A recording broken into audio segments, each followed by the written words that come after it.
આપ જોઈ રહ્યા છો સ્પાર્ક ટુડે ન્યૂઝ। ભરૂચ જિલ્લા પંચાયતની આછોદ બેઠક ખાલી પડી હતી। 16મી ફેબ્રુઆરીએ પેટા ચૂંટણી યોજાઈ, જેમાં ભાજપના મેલાભાઈ વસાવા, કોંગ્રેસના સોમાભાઈ વસાવા તેમજ આમ આદમી પાર્ટીના જયંતિભાઈ વસાવા વચ્ચે ત્રિપાખ્યો જંગ જામ્યો હતો। આ પેટા ચૂંટણીમાં 16,281 મતદારોએ મતદાન કર્યું।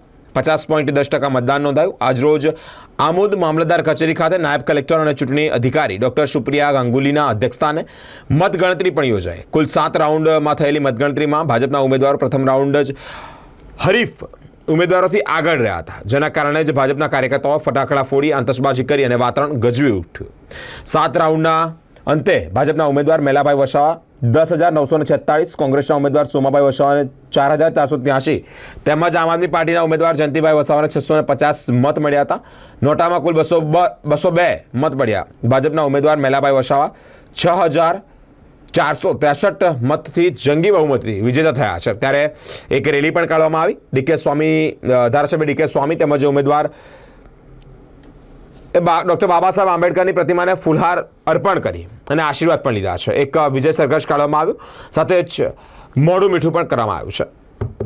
આજ રોજ ભરૂચ જિલ્લાની અંદર આછોદ અને જંબુસર નગરપાલિકાની બે જેમ સીટો છે, આછોદ જિલ્લા પંચાયત તેમજ જંબુસર નગરપાલિકાની એક સીટનું મતદાન થયું હતું, જેની આજે ગણતરી થઈ છે અને બંને સીટ પર ભારતીય જનતા પાર્ટીના ઉમેદવારોનો ભવ્યાતિ ભવ્ય વિજય થયો છે, જેમાં જંબુસર 471 વોટથી જીત્યા છે અને આછોદ સીટ 6,400 કરતા પણ વધુ મતથી ભારતીય જનતા પાર્ટીના ઉમેદવારનો વિજય થયો છે। તે બદલ તમામ ભરૂચની અંદર આવેલી આછોદ સીટ અને જંબુસર નગરપાલિકાના તમામ મતદારોના આજના દિવસે હું ખૂબ અભિનંદન આપું છું, ખૂબ આભાર વ્યક્ત કરું છું કે જો ખૂબ સારું મતદાન કરી ભારતીય જનતા પાર્ટીને વિજય બનાવ્યા છે। ભારત માતા કી જય, ભારત માતા કી।